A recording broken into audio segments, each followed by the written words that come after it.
Administration, America was plagued by the nightmare of stagflation, meaning low growth, and high inflation, a recipe for misery, failure, and decline. But now, after just 1 year of my policies, we are witnessing the exact opposite: virtually no inflation and extraordinarily high economic growth.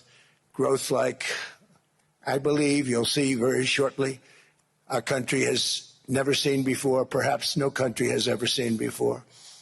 Over the past 3 months, core inflation has been just 1.6%.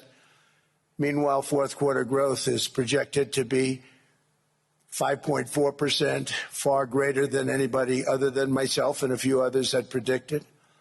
Since the election, the stock market has set 52 all-time high records. So that's in 1 year, 52 records, adding $9 trillion in value to retirement accounts, 401ks, and people's savings. People are doing very well. They're very happy with me. Since my inauguration, we've lifted more than 1.2 million people off of food stamps, and after 4 years in which Biden secured less than $1 trillion of new investment in our country. Think of that, $1 trillion, substantially less than that. In 4 years, we've secured commitments for a record-breaking $18 trillion, and we think when the final numbers come out, they'll be closer to $20 trillion of investment. That's never been done by any country at any time, not even close. Just over 1 year ago, under the radical left Democrats, we were a dead country. Now we are the hottest country anywhere in the world. In fact, the United States economy is on pace to grow at double the rate that was projected by the IMF just last April. And with my growth and tariff policies, it should be much higher. I really believe we can be much higher than that.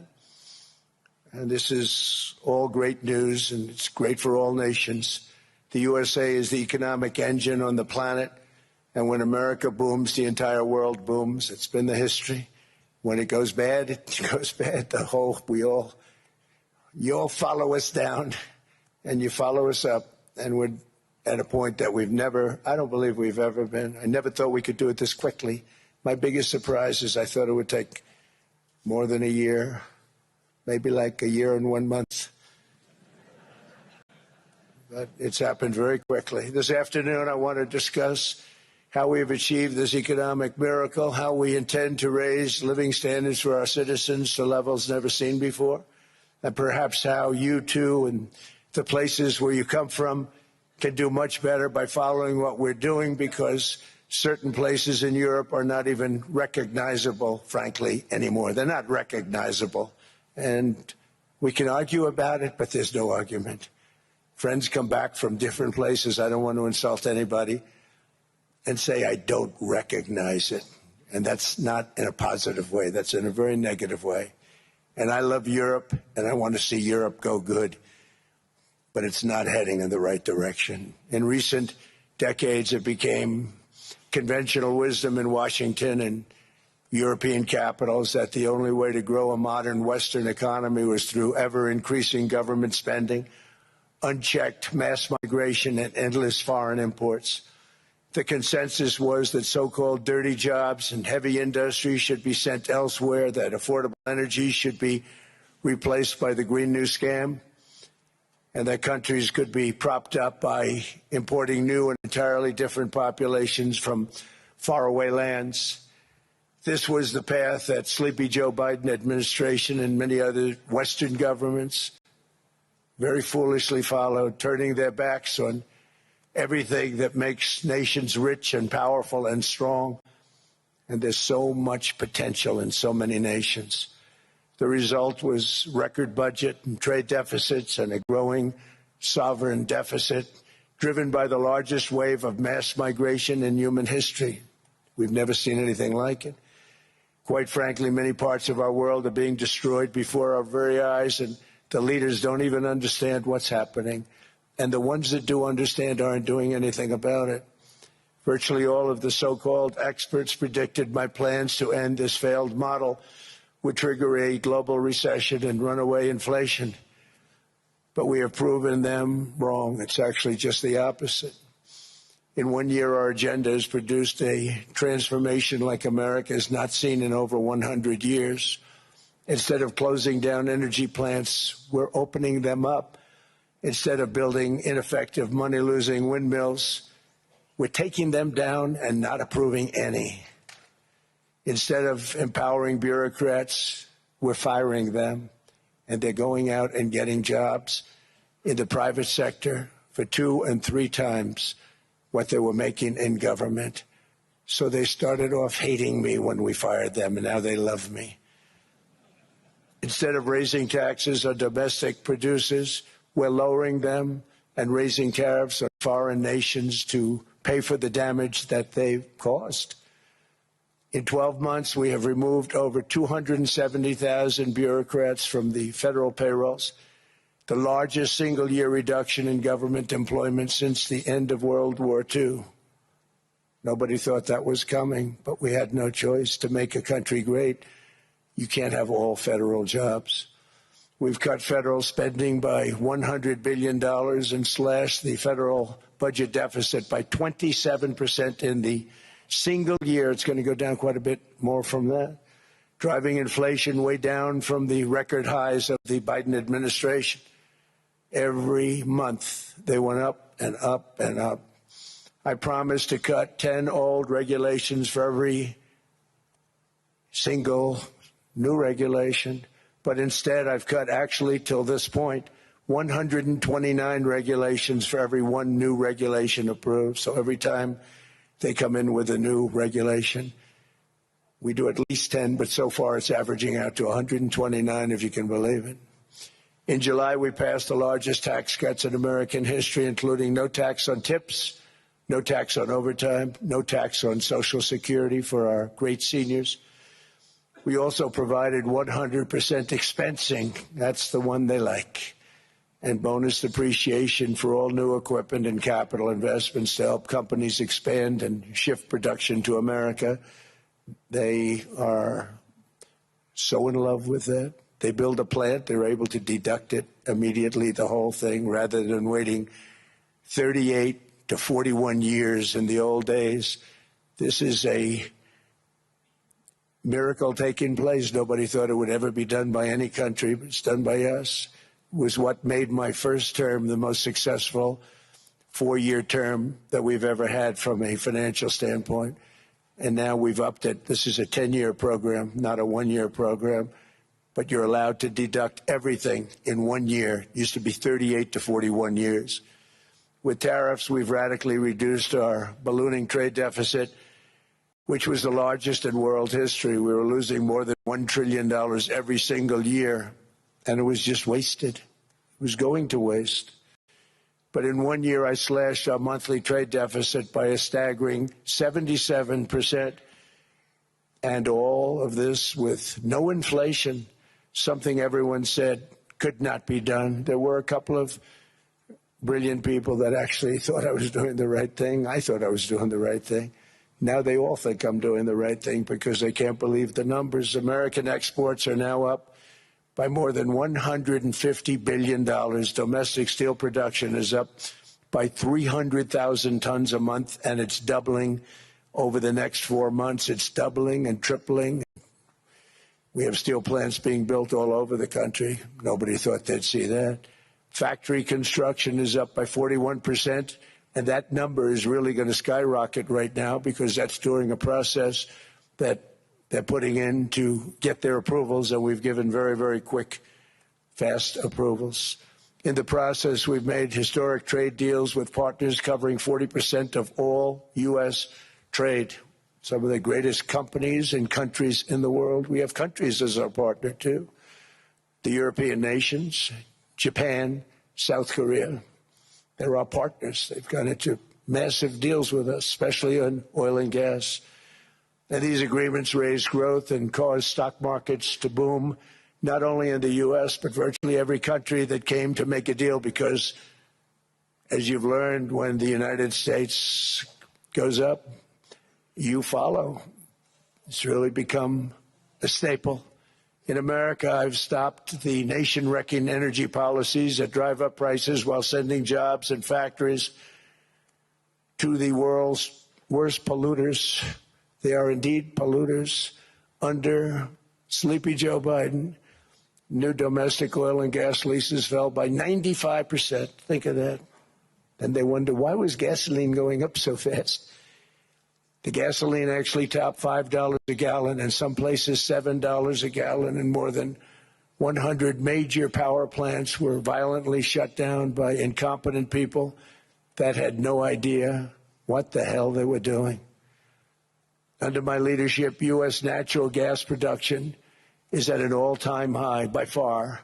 U.S. oil production is up by 730,000 barrels a day, and last week we picked up 50 million barrels from Venezuela alone. Venezuela has been an amazing place for so many years, but then they went bad with their policies. 20 years ago, it was a great country, and now it's got problems, but we're helping them. And those 50 million barrels, we're going to be splitting up with them, and they'll be making more money than they've made in a long time. Venezuela is going to do fantastically well. We appreciate all of the cooperation we've been giving. We've been giving great cooperation. Once the attack ended, and they said, let's make a deal. More people should do that. But Venezuela is going to make more money in the next 6 months than they've made in the last 20 years. Every major oil company is coming in with us. It's amazing. It's a beautiful thing to see. The leadership of the country has been very good. They've been very, very smart. The price of gasoline is now below $2.50 a gallon in many states, $2.30 a gallon in most states. Then we'll soon be averaging less than $2 a gallon. In many places, it's already down even lower, $1.95 a gallon. Numerous states are at $1.99, numbers that nobody has heard for years. Actually, since my last administration, we got it down to around those numbers. I've signed an order directing and approval of many new nuclear reactors. We're going heavy into nuclear. I was not a big fan because I didn't like the risk, the danger. But they have the progress they've made with nuclear is unbelievable, and the safety progress they've made is incredible. We're very much into the world of nuclear energy, and we can have it now at good prices and very, very safe. And we're leading the world in AI by a lot. We're leading China by a lot. I think President Xi respects what we've done, in part because I've allowed these big companies building these massive buildings to build their own electric capacity. They're building their own power plants, which when added up is more than any country anywhere in the world is doing. I read recently an article in the Wall Street Journal that China's creating so much energy, and they are. I've got to hand it to them. But we're creating as much or more, and we're letting them do that. I'm very proud of it. It was my idea. I said, you can't create this much energy. We needed more than double the energy currently in the country just to take care of the AI plants. And I said, we can't do that. We have an old grid system. And I came up with the idea, you people are brilliant. You have a lot of money. Let's see what you can do. You can build your own electric generating plants. And they looked at me. They didn't believe me. All of the names that are, I think, in the room right now, if you want to know the truth, they didn't believe it. And I said, no, you can't. They came back 2 weeks and they didn't have the plant. They said, we thought you were kidding. I said, no, not only am I not kidding, you're going to have your approvals within 2 weeks. I always say nuclear will take 3 weeks. But most aren't going that. They're going oil and gas. They're even going coal in some cases. Because of my landslide election victory, the United States avoided the catastrophic energy collapse which befell every European nation that pursued the Green New Scam, perhaps the greatest hoax in history. The Green New Scam, windmills all over the place, destroy your land. Every time that goes around, you lose $1,000. You're supposed to make money with energy, not lose money. Here in Europe, we've seen the fate that the radical left tried to impose on America. They tried very hard. Germany now generates 22% less electricity than it did in 2017. And it's not the current chancellor's fault. He's solving the problem. He's going to do a great job. But what they did before he got there, I guess that's why he got there. And electricity prices are 64% higher. The United Kingdom produces just 1/3 of the total energy from all sources that it did in 1999. Think of that, 1/3. And they're sitting on top of the North Sea, one of the greatest reserves anywhere in the world, but they don't use it. And that's one reason why their energy has reached catastrophically low levels with equally high prices. High prices, very low levels. Think of that, 1/3. And you're sitting on top of the North Sea, and they like to say, well, you know, that's depleted. It's not depleted. It's got 500 years. They haven't even found the oil. The North Sea is incredible. They don't let anybody drill. Environmentally, they don't let them drill. They make it impossible for the oil companies to go. They take 92% of the revenues. So the oil companies say, we can't do it. They came to see me. Is there anything you can do? I want Europe to do great. I want UK to do great. Sitting on one of the greatest energy sources in the world, and they don't use it. In fact, their electricity prices have soared 139%.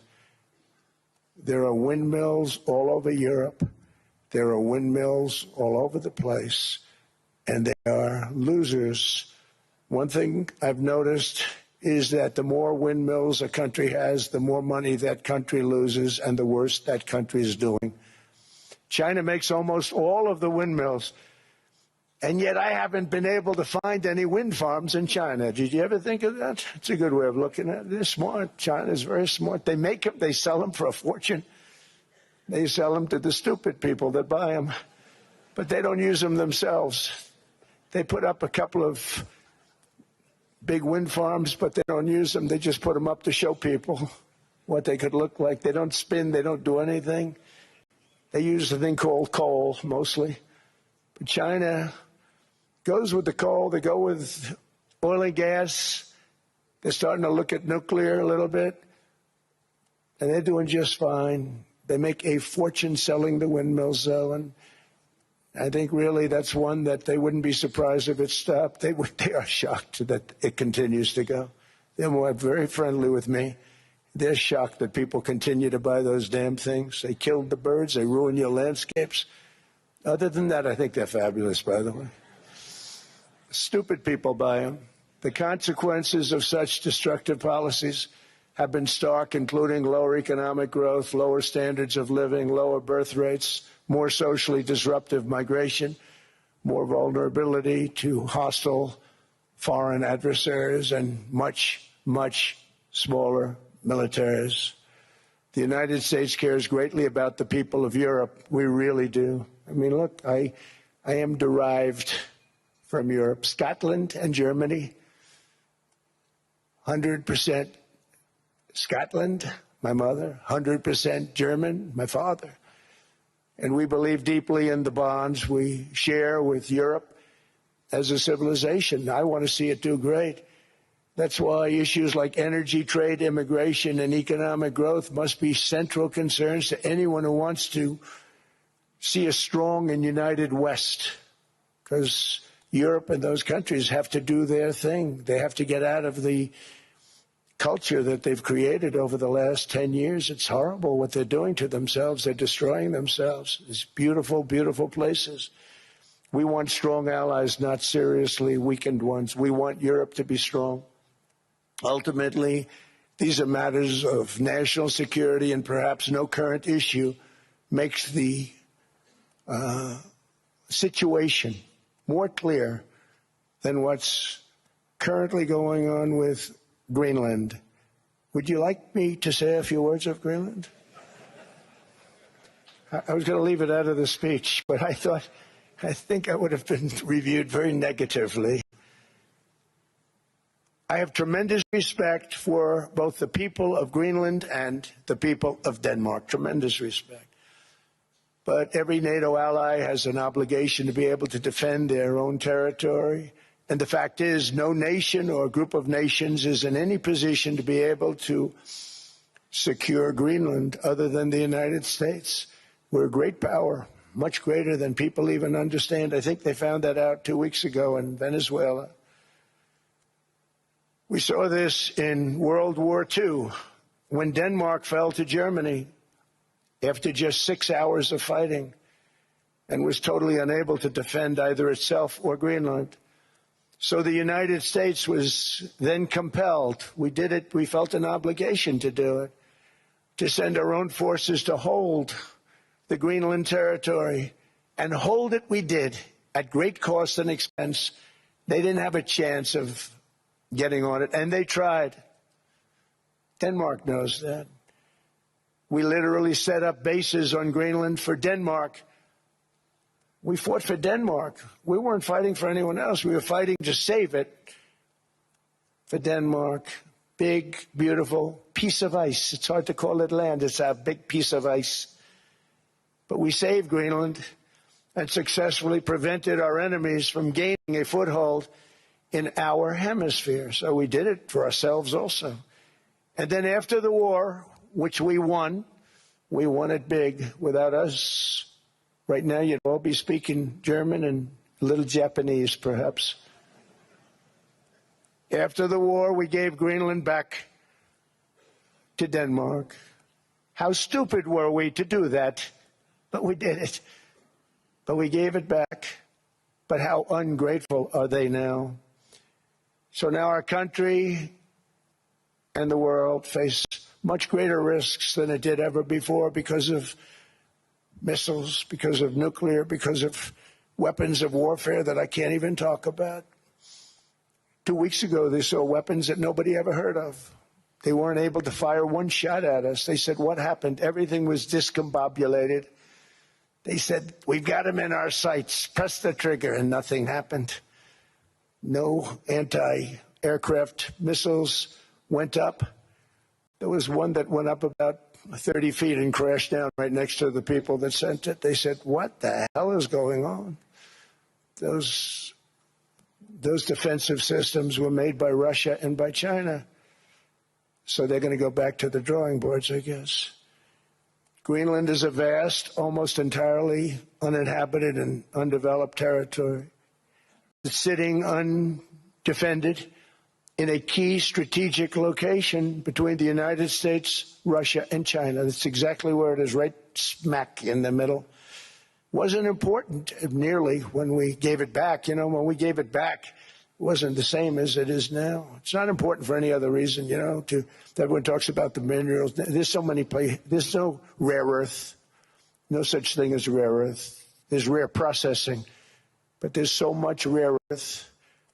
And this, to get to this rare earth, you got to go through hundreds of feet of ice.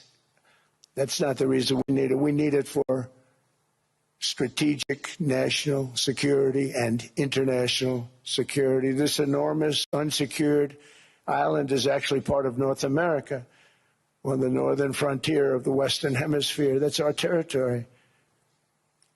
It is therefore a core national security interest of the United States of America. And in fact, it's been our policy for hundreds of years to prevent outside threats from entering our hemisphere, and we've done it very successfully. We've never been stronger than we are now.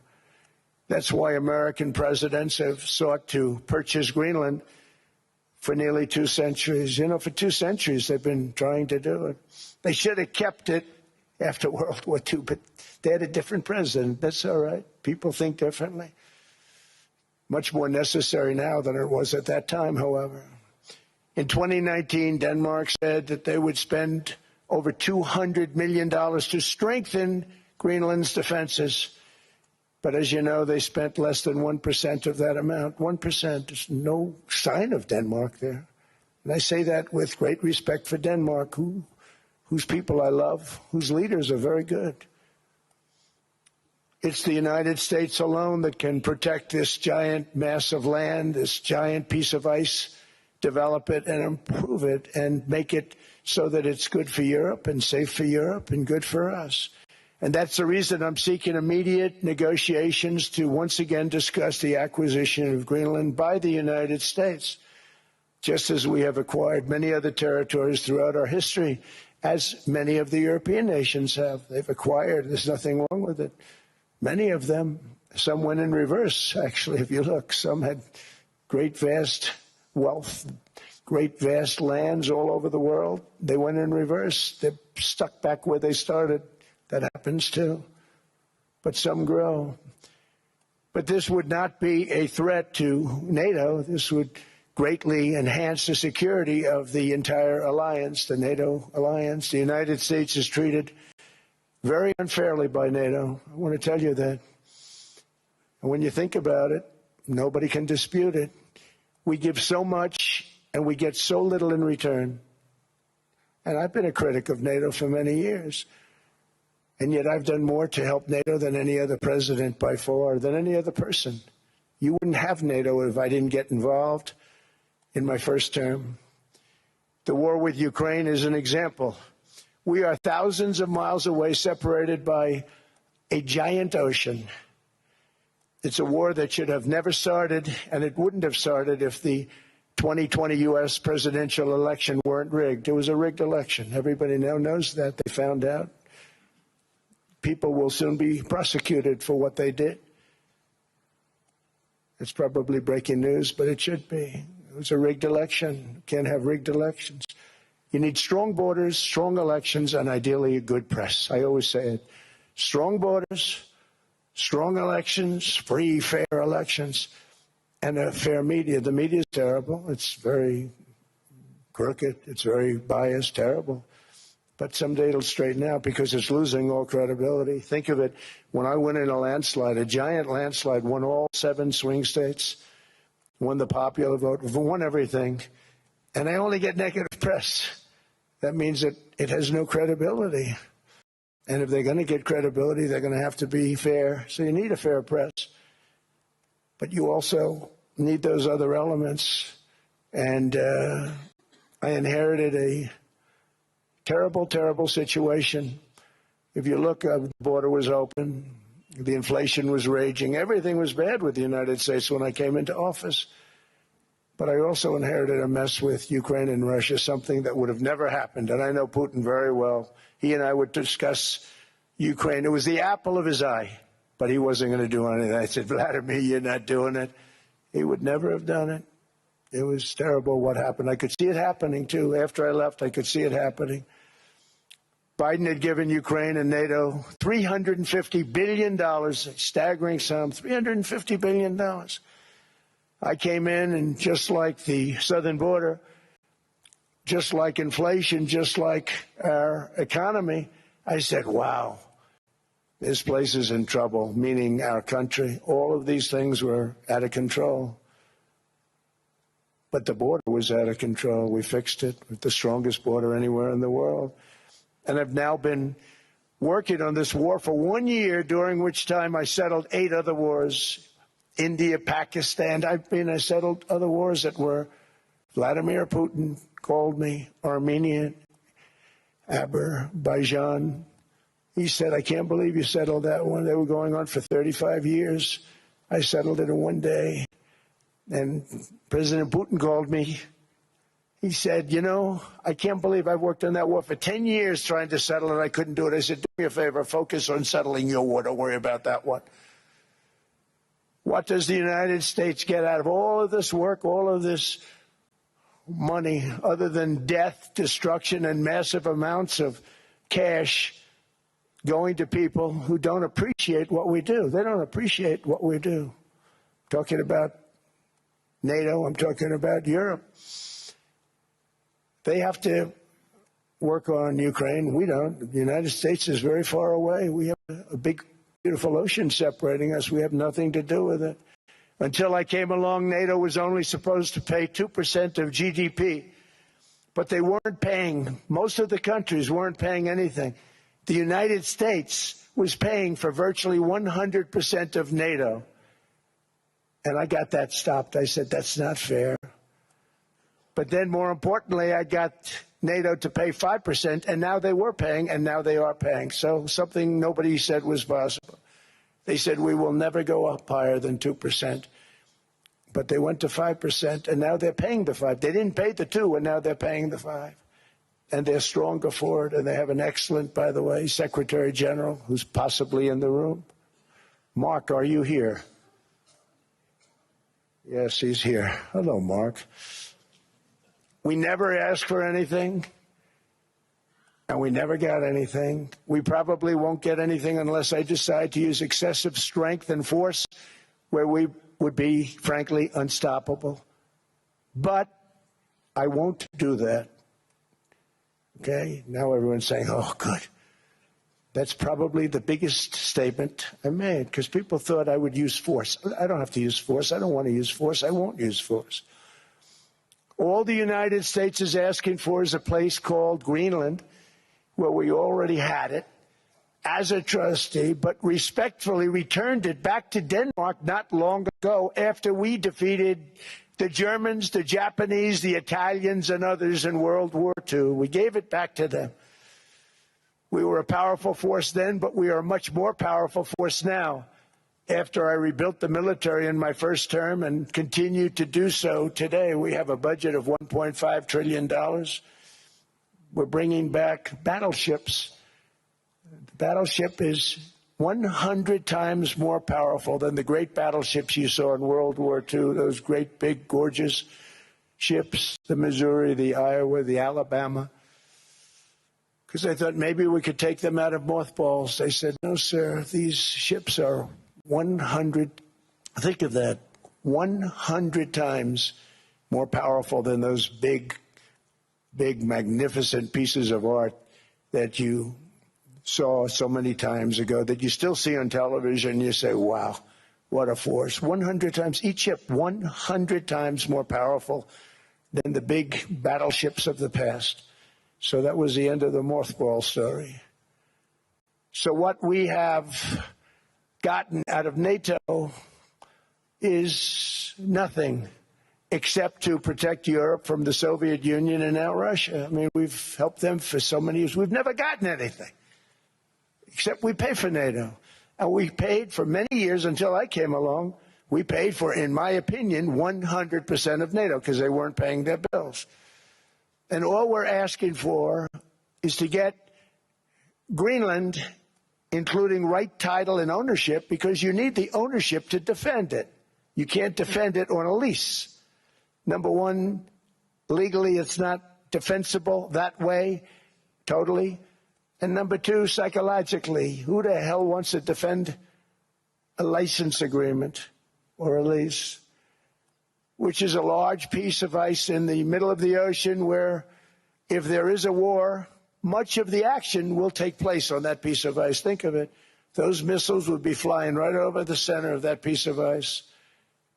All we want from Denmark for national and international security and to keep our very energetic and dangerous potential enemies at bay is this land on which we're going to build the greatest golden dome ever built. We're building a golden dome that's going to, just by its very nature, going to be defending Canada. Canada gets a lot of freebies from us, by the way. They should be grateful also, but they're not. I watched your Prime Minister yesterday. He wasn't so grateful. But they should be grateful to us. Canada lives because of the United States. Remember that, Mark, the next time you make your statements.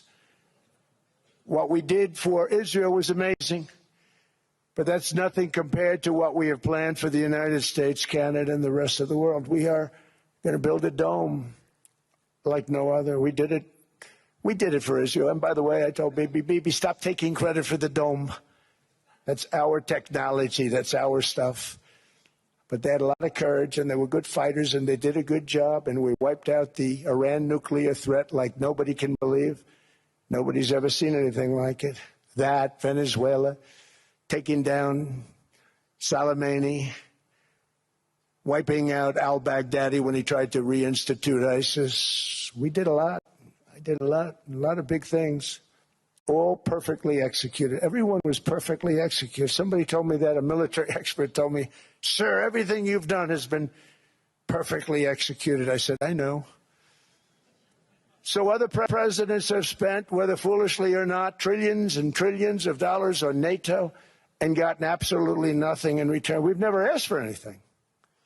It's always a one-way street. Now they want us to help them with Ukraine. And we say, we're going to. I'm really helping, not even them. I want to see, last week, if you saw, it was 10,000 soldiers, but last month it was 31,000 soldiers died. 31,000. That's this room times, the number of people in this room times 30. Think of it. 30,000 soldiers died in 1 month. The month before it was 27,000. The month before that it was 28,000. The month before that it was 25,000. It's a bloodbath over there. And that's what I want to stop. It doesn't help the United States, but these are souls. These are young people. Look like you, look like some of you right in the front row. They go to war. Their parents are so proud. Oh, there he goes, comes back. 2 weeks later, they get a call, your son's head's been blown off. I want to stop it. It's a horrible war. It's the worst since World War II. They keep going, they'll exceed World War II. The numbers are staggering, how many people they've lost. They don't want to talk about it. Ukraine and Russia lost just tremendous amounts.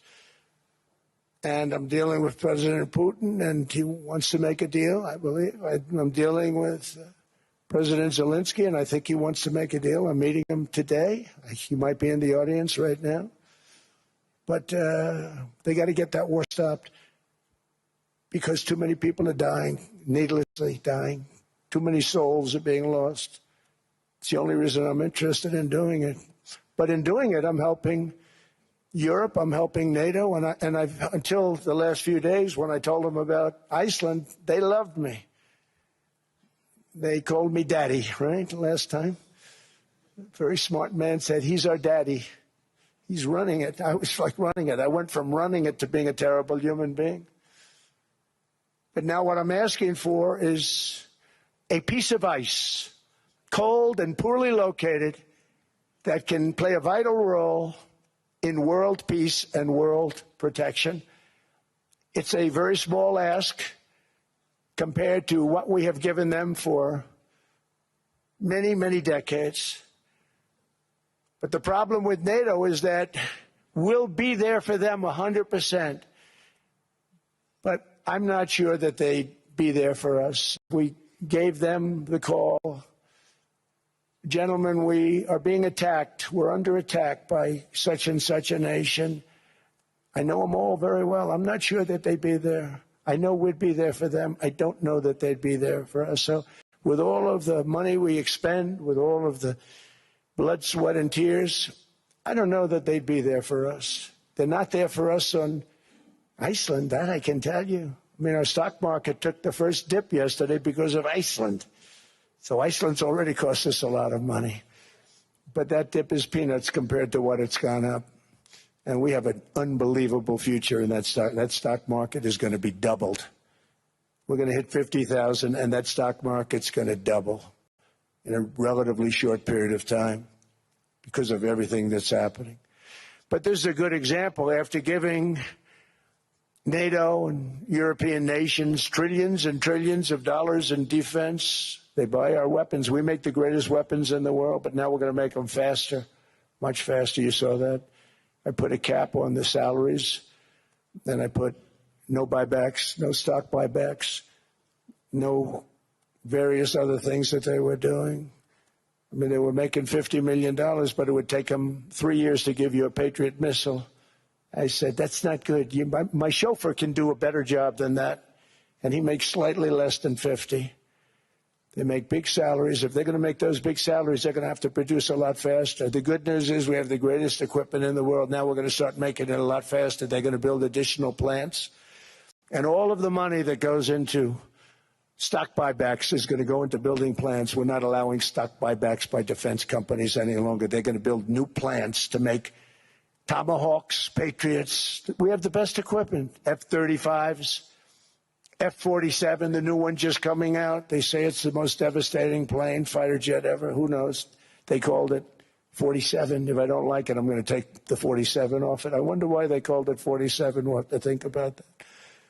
But if I don't like it, I'm going to take that 47 off. But it's supposed to be the Stage 6. It's supposed to be the first Stage 6 plane, undetectable, like our B-2 bombers were undetectable. They flew right over Iran. They were undetectable. And they did their job, and they got the hell out of there. So we want a piece of ice for world protection, and they won't give it. We've never asked for anything else, and we could have kept that piece of land, and we didn't. So they have a choice. You can say yes, and we will be very appreciative, or you can say no, and we will remember.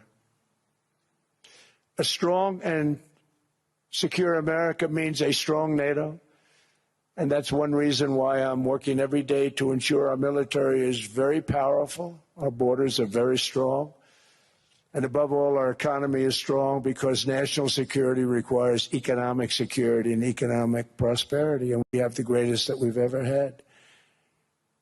Biden and his allies destroyed our economy and gave us perhaps the worst inflation in American history. They say 48 years, I say forever, but I think 48 years is the equivalent to forever. Whether it's 48 years or ever, it's terrible, costing the typical family $33,000. What they did to this country should never, ever be forgotten. It's early, but he has to be rated as the worst president we've ever had by far. The auto pen did much of the damage. The auto pen, he was the auto pen president, because I don't believe a sane president would have ever signed the kind of things that he signed. But now grocery prices, energy prices, airfares, mortgage rates, rent, and car payments are all coming down, and they're coming down fast. We inherited a mess, but we've done a hell of a job in 12 months. Under my most favored nation policy for drug prices, the cost of prescription drugs is coming down by up to 90%, depending on the way you calculate. You could also say 5, 6, 7, 800%. There are two ways of figuring that. But we have a favored nations policy that every president wanted, no president was able to get. I got it, and other nations approved it. And I had to use tariffs in order to get it because they said, no way. In other words, a pill that costs 10% in London costs $130. Think it costs $10 in London, costs $130 in New York or in Los Angeles. And I'd say, boy, that's bad. Friends of mine would say, you know, we go to London, you can buy the stuff for nothing. We go all over the world, we could buy it for nothing. Because basically America was subsidizing every nation in the world. Because presidents allowed them to get away with it. It became very tough. So when I called up Emmanuel Macron, I watched him yesterday with those beautiful sunglasses. What the hell happened? But I watched him sort of be tough. But he was at $10 for a pill. And I said, Emmanuel, and I have all the big pharmaceutical companies are in total agreement. It wasn't easy, by the way. They're tough, smart. They've been getting away with the scam for a long time. But they gave it up. But they said, you'll never get the countries to approve it. I said, why is that? Because they won't. They always said, we're not paying any more. Get the rest for the United States. So over the years, they stayed the same. We just went up, up, up. And I mean, we would pay 13, 14, 15 times more than certain countries would. So I said, no, they'll approve it 100%. Sir, you'll never get them to approve it. I said, I guarantee you. But I actually started with Emmanuel, who probably is in the room too. And I like him. I actually like him. Hard to believe, isn't it? And I said, Emmanuel, you're going to have to lift the price of that pill to $20, maybe $30. Think of that. That means it's a doubling of prescription drugs. Might be a tripling, might be a quadrupling. It's not easy. No, no, no, Donald, I will not do that. I said, yes, you will, 100%. He said, no, no, no. You're asking me to double. I said, Emmanuel, you've been taking advantage of the United States for 30 years with prescription drugs. You really should do it, and you will do it. I have no doubt. In fact, I am 100% sure you're going to. No, no, no, I will not do it. Because he has to, in all fairness to him, he has to double or triple. Because the world being a bigger place than the United States, it's not that you meet in the middle. You just have to go up some, and we come down a lot. They go up a little, we come down a lot. So we're at $130, they're at 10. So they may have to go to 20 or 30.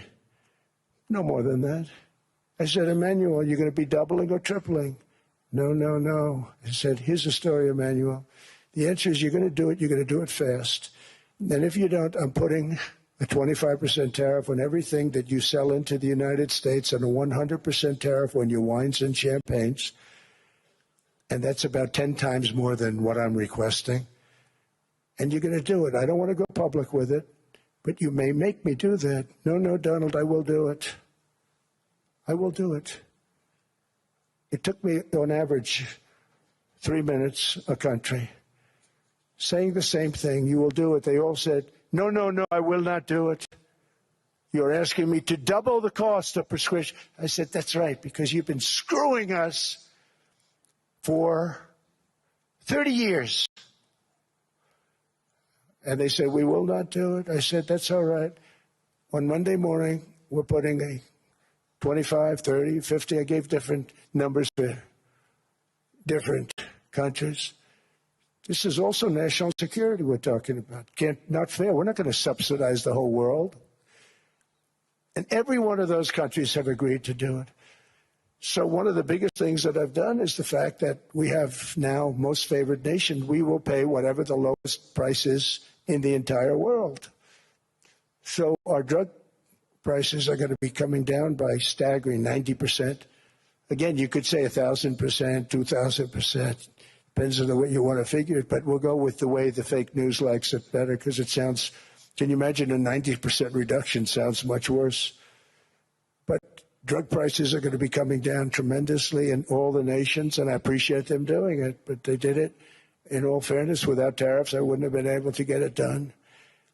After declining $3,000 under Biden, real incomes are up in the United States by $2,000, $3,000, and even $5,000 and more. Home ownership has always been a symbol of health and vigor of American society, but that goal fell out of reach for millions and millions of people in the Biden era because interest rates went up so high. Today, I'm taking action to bring back this bedrock of the American dream. In recent years, Wall Street giants and institutional investment firms, many of you are here, many of you are good friends of mine, many of you are supporters. Sorry to do this, Joe, I'm so sorry. But you've driven up housing prices by purchasing hundreds of thousands of single-family homes, and it's been a great investment for them. Often as much as 10% of houses on the market. You know, the crazy thing is a person can't get depreciation on a house, but when a corporation buys it, they get depreciation. Okay, that's something we're going to have to think about, too. I don't know if too many people think about that. You buy a corporation, they buy 500 houses. They buy hundreds of thousands. They buy 500 houses. They can take depreciation. A person sweats and works and buys one house, they can't. But homes are built for people, not for corporations, and America will not become a nation of renters. We're not going to do that. That's why I have signed an executive order banning large institutional investors from buying single-family homes. It's just not fair to the public. They're not able to buy a house. And I'm calling on Congress to pass that ban into permanent law, and I think they will. One of the biggest barriers to saving for a down payment has been surging credit card debt. The profit margin for credit card companies now exceeds 50%, one of the biggest. And they charge Americans interest rates of 28%, 30%, 31%, 32%. Whatever happened to usury? So to help our citizens recover from the Biden disaster, all caused by this horrible precedent, I'm asking Congress to cap credit card interest rates at 10% for 1 year. And this will help millions of Americans save for a home. They have no idea they're paying 28%. They go out there a little late in their payment and they end up losing their house. It's terrible. To unleash innovation in savings and financing, I'm also working to ensure America remains the crypto capital of the world. And to that end, last year I signed the landmark Genius Act into law. Now Congress is working very hard on crypto market structure legislation, Bitcoin, all of them, which I hope to sign very soon, unlocking new pathways for Americans to reach financial freedom. And I did it for two reasons. Number one, I thought it was politically good, and it was. I got tremendous political support. But more importantly, China wanted that market too. It's just like they want the AI. And we've got that market, I think, pretty well locked up. If I didn't do it, Biden was totally against it until before the election when they realized that, there were millions of people voting against him over crypto. And all of a sudden they loved it very much, but it was too late. They blew it. But it is politically popular, but it's much more importantly, we have to make it so that China doesn't get the hold of it. And once they have that hold, we're not going to be able to get it back. So I'm honored to have done it. Finally, I've instructed government-backed institutions to purchase up to $200 billion in mortgage bonds to bring down interest rates. And I'll be announcing a new Fed chairman in the not-too-distant future. I think he'll do a very good job. See, I gave away some of it. He did give that away. So we have something, got something, but somebody that's very respected. They're all respected. They're all great. Everyone that I interviewed is great. Everyone could do, I think, a fantastic job. Problem is they change once they get the job. They do. They're saying everything I want to hear, and then they get the job. They're locked in for 6 years. They get the job, and all of a sudden, let's raise rates a little bit. I call them, sir, we'd rather not talk about this. It's amazing how people change once they have the job. It's too bad. Sort of disloyalty, but they got to do what they think is right. We have a terrible chairman right now, Jerome Too Late Powell. He's always too late. And he's very late with interest rates, except before the election. He was just fine for the other side. So we're going to have somebody that's great, and we hope he does the right job. Last week, the average 30-year mortgage rate dropped below 6% for the first time in many years. Another major factor in driving up housing costs was the mass invasion of our borders. And I have to say one thing about housing, because nobody ever says this. I am very protective of people that already own a house, of which we have millions and millions and millions. And because we have had such a good run, the house values have gone up tremendously. And these people have become wealthy. They weren't wealthy. They become wealthy because of their house.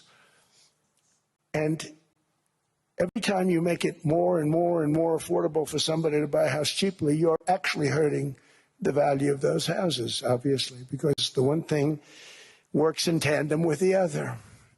And I don't want to do anything that's going to hurt the value of people that own a house who, for the first time in their lives, are walking around the streets of whatever city they're in, very proud that their house is worth $500,000, $600,000, $700,000. Now, if I want to really crush the housing market, I could do that so fast, and people could buy houses, but you would destroy a lot of people that already have houses. In some cases, they've mortgaged their house, and the mortgage would be very low, and all of a sudden the mortgage without any changes becomes very high, and they end up losing the house.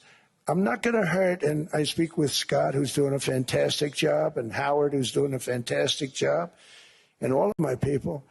And I always say, look, I can crush the hell out of the market. We can drop interest rates to a level, and that's one thing we do want to do. That's natural. That's good for everybody. The dropping of the interest rates, we should be paying a much lower interest rate than we are. We should be paying the lowest interest rate of any country in the world, because without the United States, you don't have a country.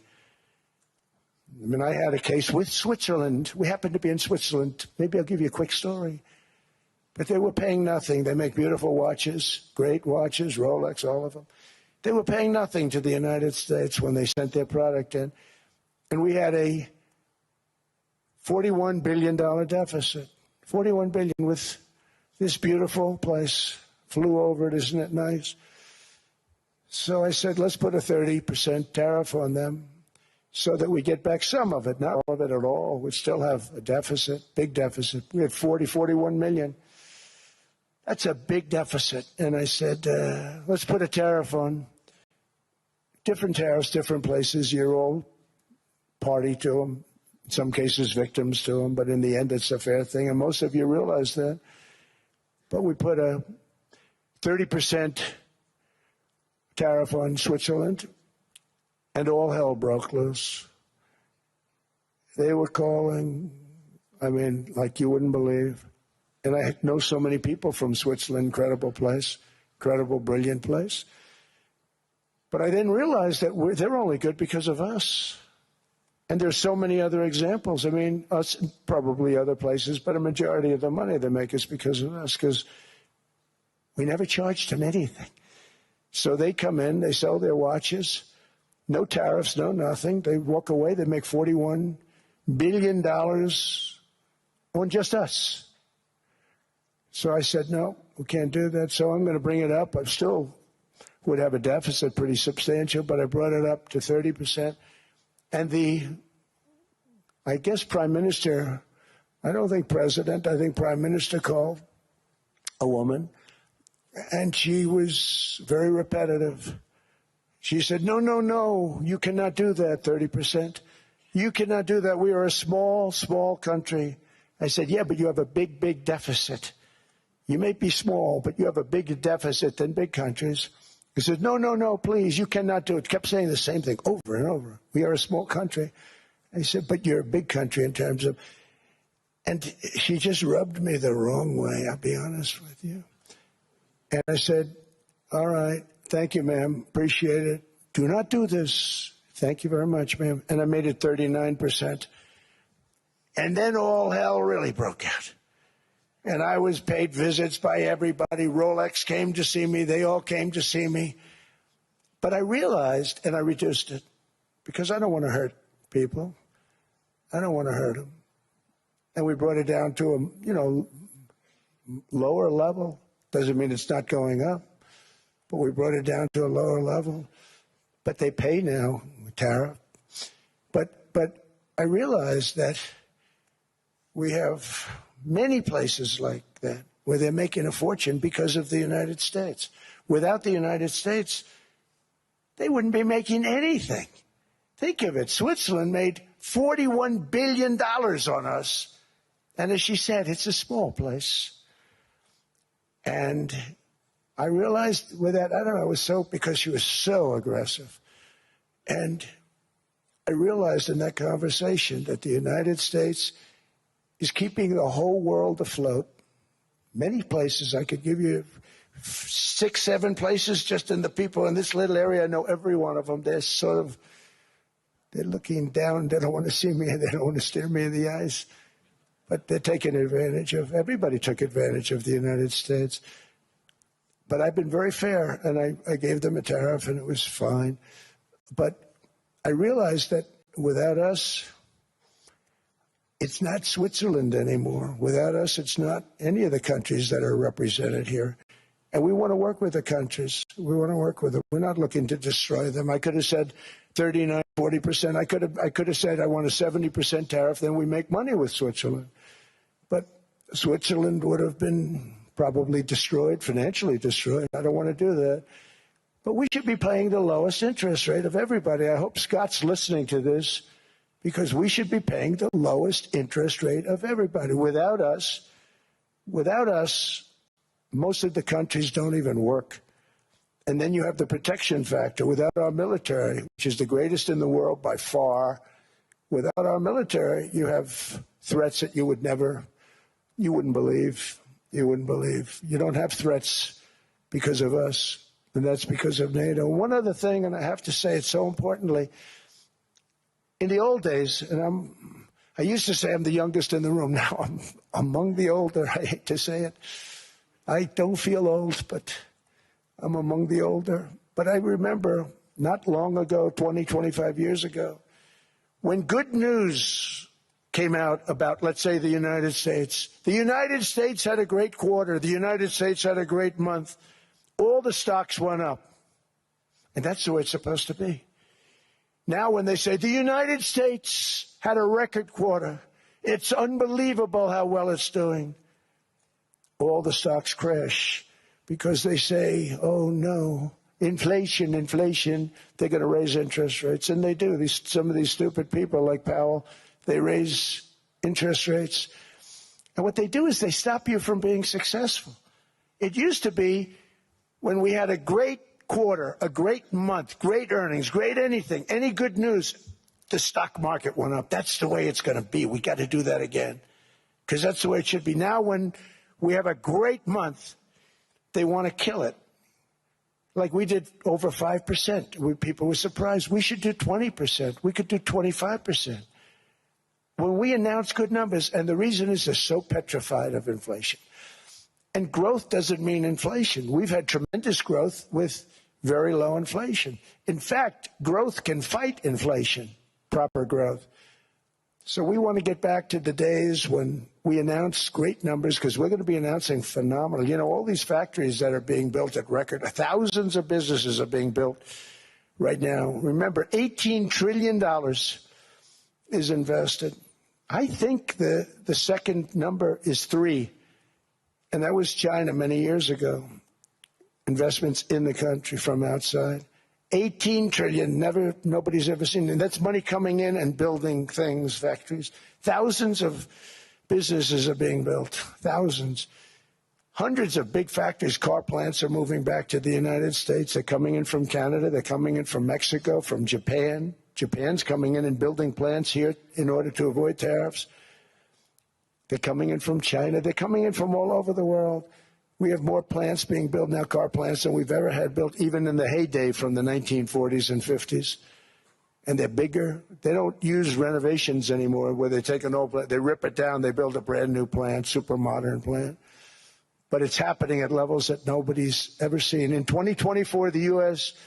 built less than 2 million new homes, but Biden admitted more than 8 million new migrants. And those days are over. In 2025, for the first time in 50 years, the United States had reverse migration. Boy, that was nice. And these were criminals that were being taken out of our country because they allowed people to come into our country from jails, from gangs, drug dealers, murderers. 11,888 murderers. We've gotten most of them out. And then ICE gets beat up by stupid people from leadership in Minnesota. We actually are helping Minnesota so much, but they don't appreciate it. Most places do. You know, Washington, D.C. is the safest place now in the United States. It was a very dangerous place to walk, and now you can walk with your wife, your kids, right through the middle of the city. Right now, Washington, D.C. is as safe as it gets. It was one of the most unsafe. I had to admit, we sent in the military, the National Guard.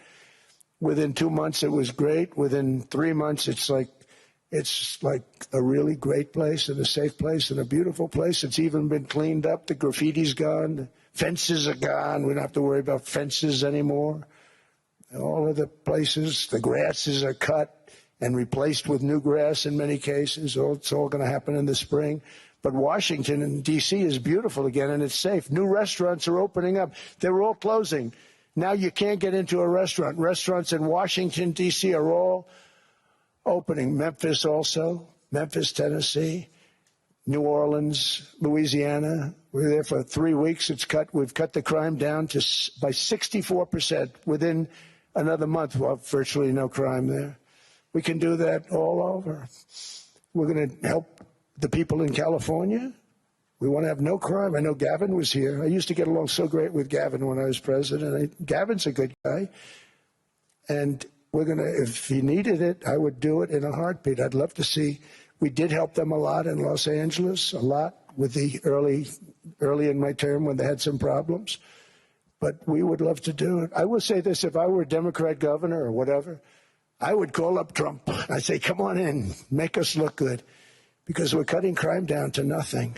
And we're taking people out, career criminals, who are only going to do bad things, and we're bringing them back to their countries. But where we've done it, it's been amazing. And we have a capacity to do it at much greater levels.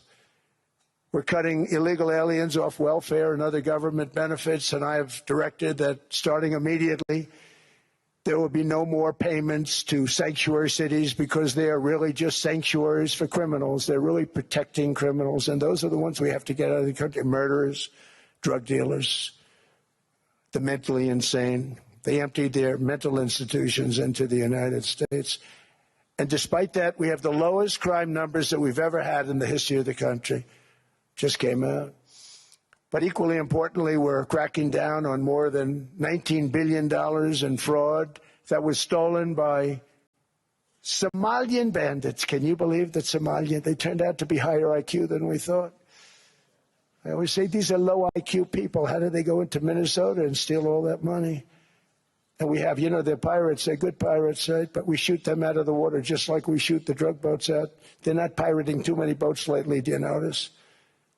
When they go out into those boats, they want to take over $1.5 billion tanker loaded up with oil. And they say, we're going to blow up your boat. They have powerful weapons. You hit the side of the boat, you blow the whole thing up. The insurance companies are petrified. So they say, just give them the boat. We'll give them money instead. And I don't do that.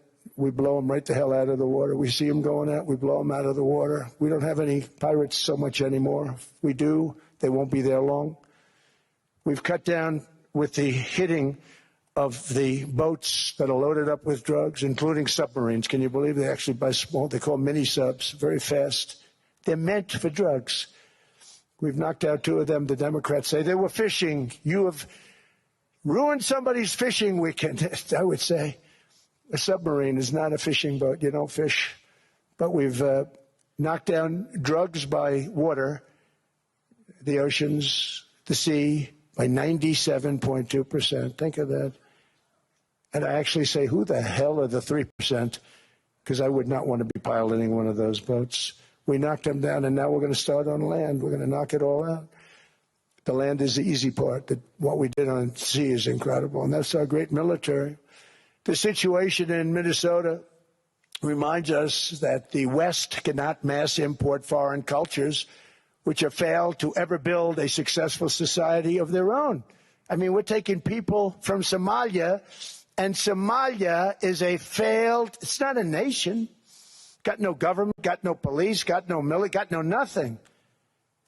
And then we have this fake congressperson who they just reported is worth $30 million. You believe this? Ilhan Omar, talking about the Constitution that provides me. She comes from a country that's not a country, and she's telling us how to run America. Not going to get away with it much longer, let me tell you. The explosion of prosperity and conclusion and progress that built the West did not come from our tax codes. It ultimately came from our very special culture. This is the precious inheritance that America and Europe have in common. We share it. We share it, but we have to keep it strong.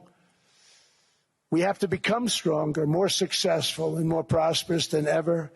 We have to defend that culture and rediscover the spirit that lifted the West from the depths of the Dark Ages to the pinnacle of human achievement. We live in an incredible, changing period. It's an unbelievable time, but we have to take advantage of the time that we're in. In our hands are technologies that our ancestors could scarcely have. I mean, they couldn't have even dreamt some of the things that we see today. And so rapidly they're produced. I mean, AI, 2 years ago, nobody ever heard of the term, and now everybody's talking about it. And it can have some very good purpose. It could also have some dangerous purpose, and for that we have to watch out. But some tremendous things are happening because of it. And we're leading by so much. We're doing so well. But opportunities that are bigger and grander than ever before in human history are right before us. It is the pioneers in this room. Many of you in this room are true pioneers. You're truly brilliant people.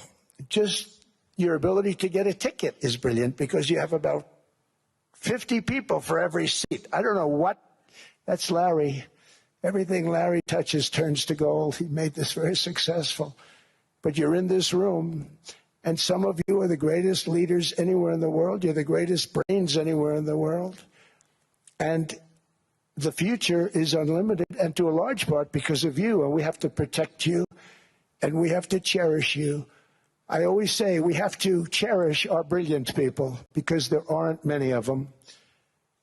So together with confidence, boldness, and persistence, let us lift up our people, grow our economies, defend our shared destiny, and build a future for our citizens that is more ambitious, more exciting, more inspiring, and greater than the world has ever seen. We're in a position to do things that nobody else has ever even thought of before. And many of the people in this room are the ones that are doing it. And I want to congratulate you, and I'm with you all the way. You can do things that nobody else can even think about. So I congratulate you on your tremendous success. And the United States is back, bigger, stronger, better than ever before. And I'll see you around. Thank you all very much. Thank you very much.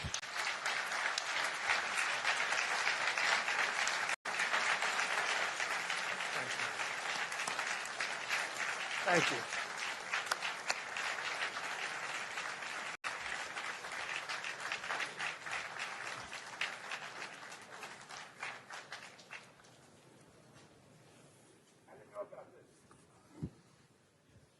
This was supposed to be a nice fire chat, Mr. President. Yes, good. I got set up. No, I did, though. You made the job for the moderator really easy. Thank you, Mr. President, for your speech. I do have a few follow-up questions, if it's okay. Sure. I don't think I should start with Greenland, maybe. I'll start with the economy. The U.S. economy is doing really, really well. But how to sustain this growth moving forward? Because there's always a recession looming around the corner. Well, you know, the one thing about economies and recessions is sometimes you get hit unexpectedly and there's nothing you can do about it. All brilliant people, but there's nothing. One example was COVID. We had an economy going at levels like nobody had ever seen my first 2.5, 3 years. And then I heard the word pandemic, not COVID. They came up with that name over a period of time. We won't get into that. But I heard the word pandemic. And I had a poll come out that was so strong just prior to that, and I was with the two best pollsters, McLaughlin and Fabrizio, and they said, sir, George Washington and Abraham Lincoln, if they came back and ran as president and vice president, they couldn't beat you. And then what happened is the following day, I was told to stay tuned because there's something really bad happening in China. There are bodies laying all over Wuhan, right around that certain building that we talk about. I always said it came from Wuhan. It did come from Wuhan. And they were body bags. We saw it by satellite. And they said there are strange things happening in China. And so it began. And we ended up with the COVID, and the whole world suffered. We did a phenomenal job. I don't think we got the credit we deserve. We did something that Operation Warp Speed, which some people say was one of the greatest military feats ever. We did a great job. Used our military, used a lot of people. But sometimes you get hit with things, nothing you can do. You get hit with things like that unexpectedly. And we got through it. And when I left, the stock market was higher than it was previous to the COVID coming up. And I called it a great achievement. But things happen. Bad things happen. The things that we can stop are wars if we're smart. That we can stop. Those are a matter of being intelligent and having intelligent people on the other side. Because wars are the worst of all. Wars are worse than anything. But we can stop wars because that's sort of up to us. But things like dust flying in the air, wherever COVID comes from or whatever comes, sometimes you have to be a little bit lucky. But we are poised to have an economy like no other, not only in this country, but anywhere. And you know, when you hear the kind of numbers that I can tell you that Scott Bessent was with me the other day, and he's looking at numbers. He said, I can't. And that's all he's done his whole life, pretty much your whole life. Scott, you weren't going to be a football player, I don't think. Scott was not that great at football, but he was always good at numbers, right? and he was looking at numbers. He said, "I've never seen anything like this." We're poised to do things that no other country has ever done. And, you know, luck, I hate to say it, but we need a little luck. We don't want to get hit by something that nobody could have thought. Whoever thought we were going to hit by a pandemic? You know, when I heard the word pandemic, I said, oh, that's an ancient problem. World War I, they lost 100 million people. It actually ended World War I. A lot of people don't know. The Spanish flu in World War I ended the war because all the soldiers were sick. The soldiers were so sick on both sides, and that war was raging, and they were all dying from the Spanish flu. They were sick as dogs. They couldn't fight. So, you know, you don't know how that would have turned out. But so we do, I mean, subject to that, and I always have to put a caveat in for it, but we're poised to have the greatest growth of any large country, I think any country that there's been. When you look at what's happening in the United States, it's really amazing. Thank you. One thing that maybe keeps you up at night, I know you don't sleep that much anyway, Mr. President, is the debt. The U.S. debt is high, is now the biggest expenditure on your budget. How to get out of that impasse? Well, the big thing is growth. I mean, growth is the way. If we grow like this, we go from having at $37 trillion. We go from having high debt to low debt. But we also are cutting expenses, you know, the old-fashioned way. We have extraordinary growth. I think we're going to be growing our way out. I think we're going to be paying off debt. We're taking in tremendous money from tariffs fairly. And again, I'm using them judiciously. You know, Switzerland's a case study. I could have gotten much more. I could have asked for much more.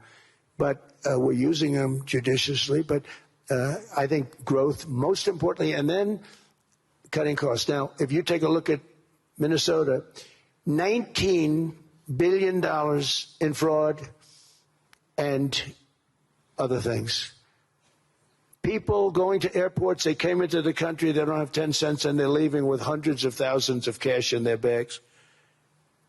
When we get to that, and our DOJ, Pam, and Todd, and all the people that work over there, and all of the people that work in here, I can tell you, Scott Bessent is working on that. It's a priority, right? You have your whole team. We're in there looking for where this money is coming from, how much it is.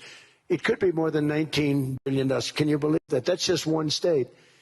If we were able to cut out 50% of the fraud, 50%, and we should be able to do better than that, we would have a balanced budget without having to talk about even growth. So we have a lot of options, but we're working very hard on that. That's a big deal. It's not just the protests, the fake protests done by agitators and, you know, professional insurrectionists. That's what they are. They're professional troublemakers. But we are looking very strong at the money, too, in Minnesota and other places.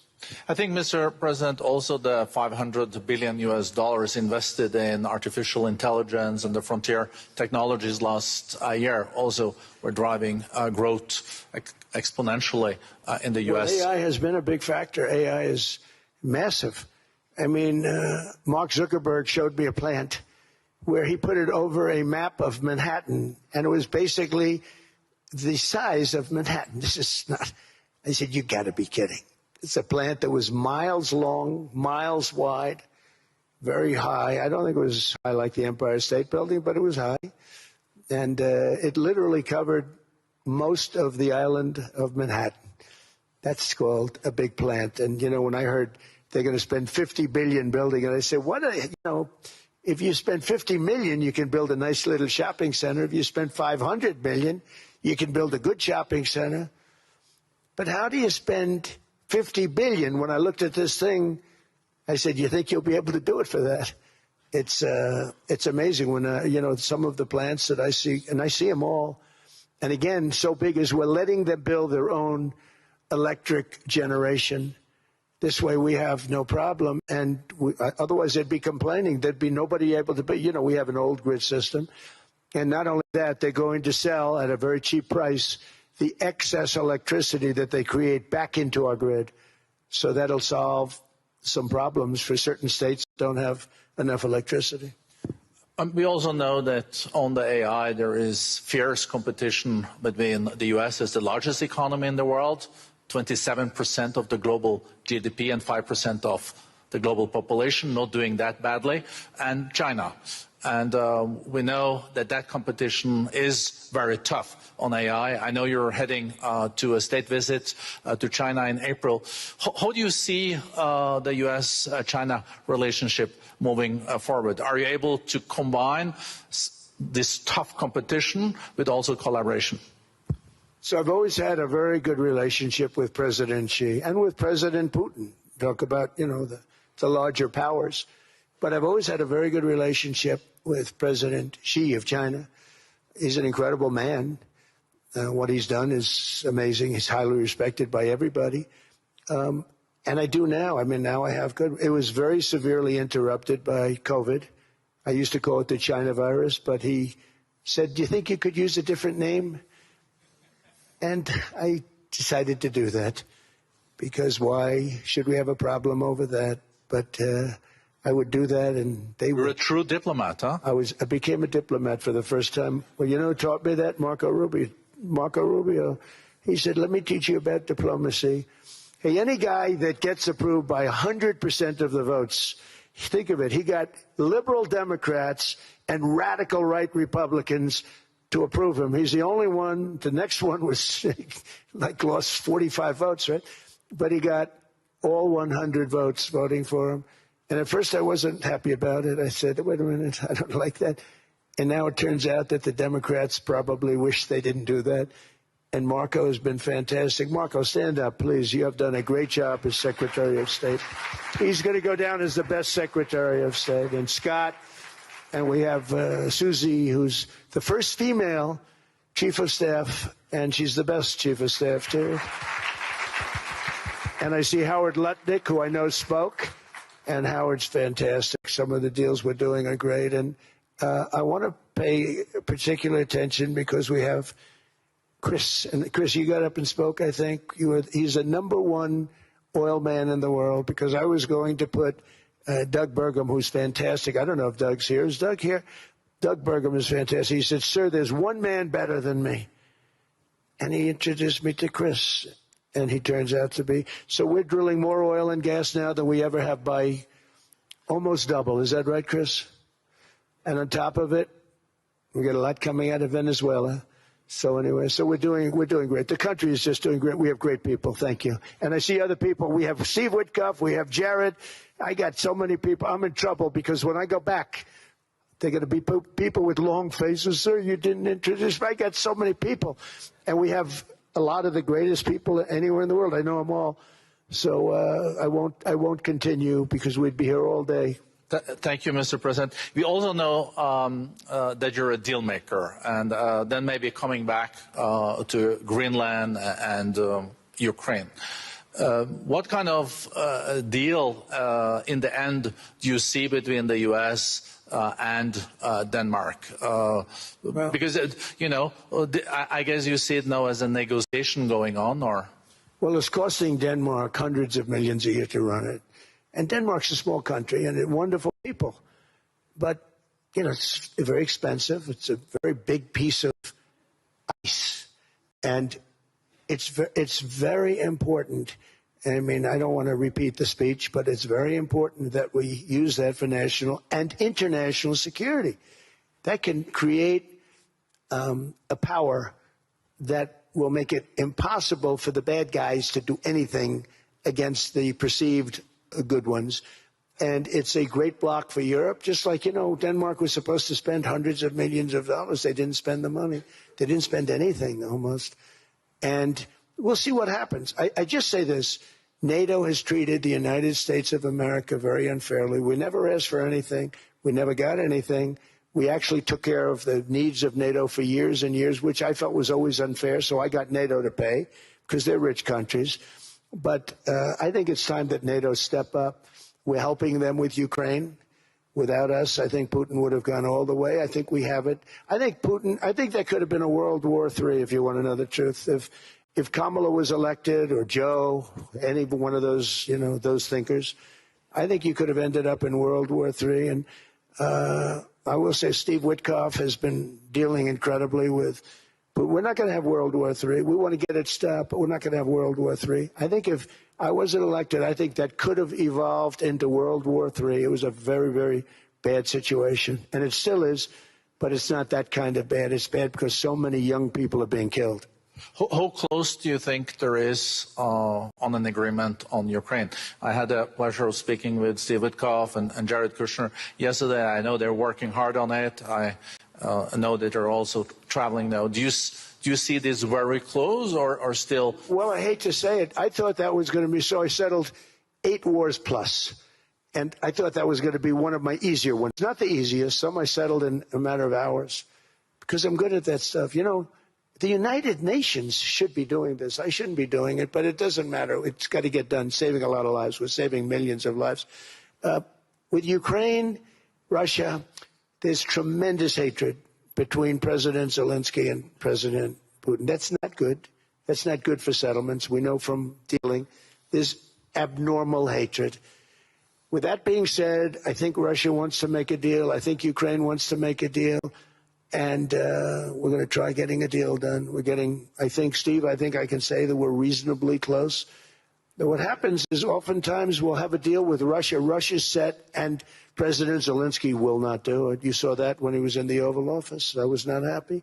And then we'll have President Zelensky who wants to make a deal, and Putin doesn't want to make the deal. It's a very difficult balance, and it's big time, and it is. You know, to use a word, it's a bloodbath. It's horrible what's happening. It's a drone war. The drones are killing, thousands of people a week, thousands. We have to get it stopped. So I believe they're at a point now. I'm going to meet with President Zelensky later today. I believe they're at a point now where they can come together and get a deal done. And if they don't, they're stupid. That goes for both of them. And I know they're not stupid.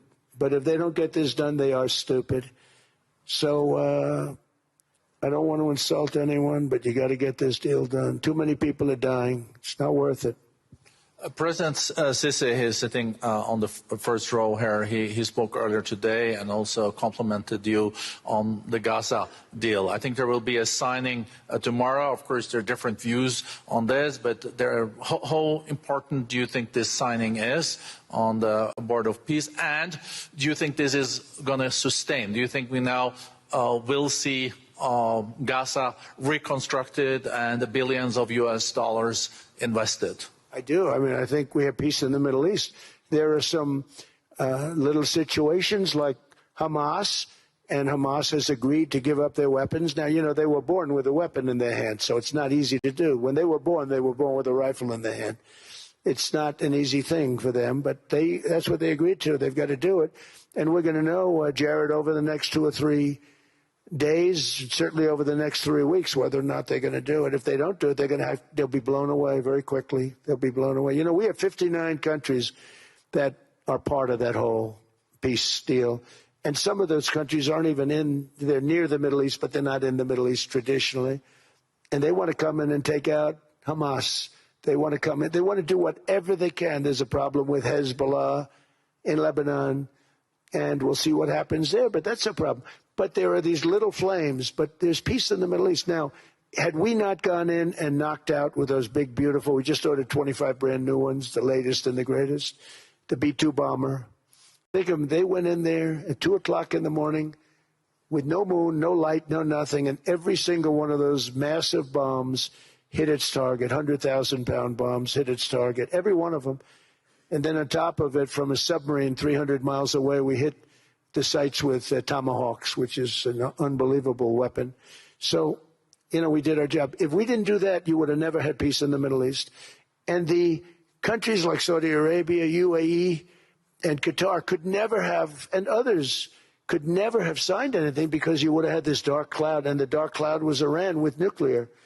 Iran would, if we didn't take them out, they would have had a nuclear weapon within 2 months. They were very close to having the nuclear weapon, and we hit them hard. And it was a total obliteration. If they may try again, but they're going to have to try from a different area because that area was obliterated. Incredible thing we did.